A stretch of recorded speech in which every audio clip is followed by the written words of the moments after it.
Habla del mundo del arte como yo creo que ninguna película en España lo ha hecho. Nos habíamos acostumbrado a reescribir mentalmente el guión. Me dijo, ¿por qué no lo hace tu hijo? El gran cuadro de la historia de la pintura.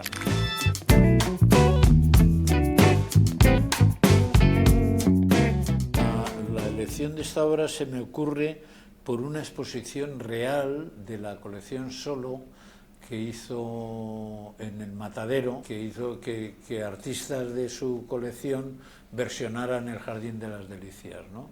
La fui a ver y me llamó mucho la atención porque eran distintas, había algunas que eran como vídeos y tal que se movían, había otras que eran como cerámica, había otras que eran unos artistas que hacían una performance, y entonces se me ocurrió la idea el motor un poco para la historia. Lo que quería contar era la historia de un padre y un hijo que tenían que convivir juntos y tenían que hacer algo juntos, ¿no? Y entonces de ahí surge la idea de que tengan que hacer que esto fuera como un concurso previo y que se fueran a presentar a él. Y realmente El Jardín de las Delicias es el gran cuadro de la historia de la pintura, ¿no? Es decir, no hay un cuadro que reúna estas características tan misteriosas, tan completas, o sea, que se tardaron años, el Bosco tardó años en pintarlo, lo compró Felipe II y lo tenía guardado para su disfrute personal. Es un fresco de la humanidad, del pasado, el presente, el futuro, el paraíso, el infierno, la tierra, no es algo tan ambicioso y que nos habla de las virtudes y de los vicios de los humanos, que realmente es una gozada el poderlo exponer, ¿no? El poderlo ver simplemente. Al principio pensé llamarla El Jardín de las Delicias, pero recordé que había una película de Saura que se llamaba así. Y entonces dije, tuve una cosa así como, y si invierto el jardín, las delicias del jardín. Digo, coño, eso suena. Y entonces era, bueno, y lo justifiqué también en la historia, ¿no? En la historia de mi personaje hay un momento que se le ocurre ese trueque.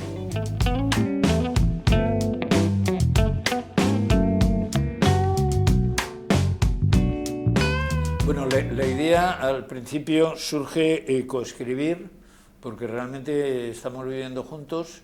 La historia es de dos pintores, él es pintor, con lo cual me venía perfecto para dar una visión también de la juventud, de las diferencias generacionales, y no quería que fuera solamente la versión de una persona mayor sobre el mundo del otro mundo, ¿no? El mundo de una generación más abajo.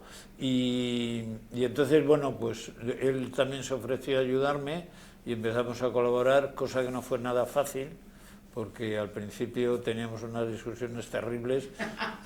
Pues claro, hasta que poco a poco la película se va conformando, ¿no? Y se va cerrando y tal, ¿no? Nunca pensamos en que lo fuera a interpretar él, aunque el personaje es él, está inspirado en él, pero siempre pensábamos en tener un actor de cierto nombre, ¿no? Y hablamos hasta con 4 actores que por diferentes motivos y fechas no podían, y entonces al final estábamos a un mes del rodaje de la película, ya habíamos levantado más o menos la financiación y no teníamos actor. Entonces me encontré a Carmen Conesa, que es muy amiga mía, y le dije, ¿tú conoces algún actor joven? Da igual que sea conocido o no, pero que sea buen actor para que haga de mi hijo. Entonces me miró y me dijo, ¿por qué no lo hace tu hijo? Y entonces dije, joder, pues es verdad. Entonces se lo propuse, al principio se quedó un poco sorprendido, le hicimos una prueba, la hizo bastante bien y luego en el rodaje fue creciendo. Al principio estaba un poco más tímido y tal, pero también está rodada casi por orden y enseguida ya se hizo con el personaje y fue improvisando, y como era guionista tenía la libertad de coescribir en el momento conmigo, ¿no? Y todas las escenas que tenemos los dos están siempre basándonos en los diálogos que habíamos escrito y repetido muchas veces, pero los cambiaba para encontrar una frescura nueva.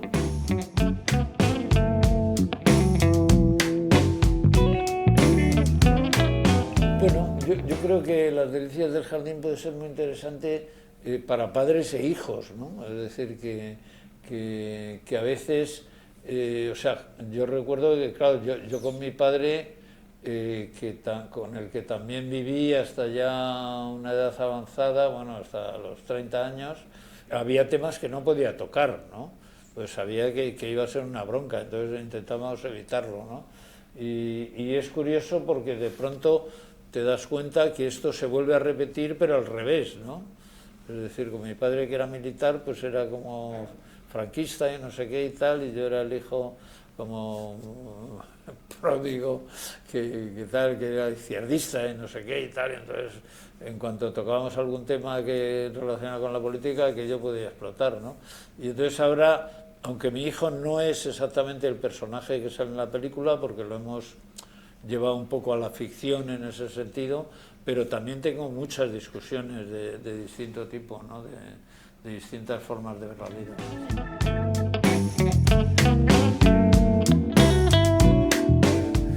En las escenas que teníamos con Carmen Machi, porque ya con mi hijo nos habíamos acostumbrado a reescribir mentalmente el guión cada vez que lo hacíamos, ¿no? Pero entonces cuando entraba Carmen, que tenemos varias escenas que somos los tres, y escenas largas y complicadas, claro, de pronto nosotros nos poníamos allí a inventar y la Machi decía, no, oye, tú no has dicho esto que es fundamental para que se entienda, y tú no has dicho lo otro, y entonces yo no puedo decir esto y tal.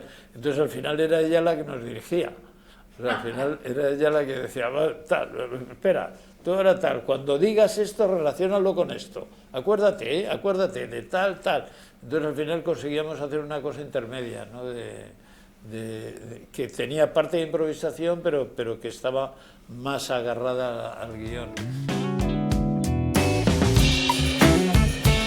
Sí, cuando grabábamos, normalmente era él, porque tenemos sistemas de interpretación distinta. A él le gusta como no quemarse y no repetir mucho. De hecho, si salía bien a la primera, valía. Nunca pasábamos de la segunda o la tercera toma, ¿no? Y a mí, sin embargo, me gustaba al contrario. O sea, yo necesito como repetir mucho y estar seguro de lo que pasa, y luego en el momento de rodar puedo hacer variaciones sobre eso, pero sé de dónde tengo que saltar de un lado a otro, ¿no?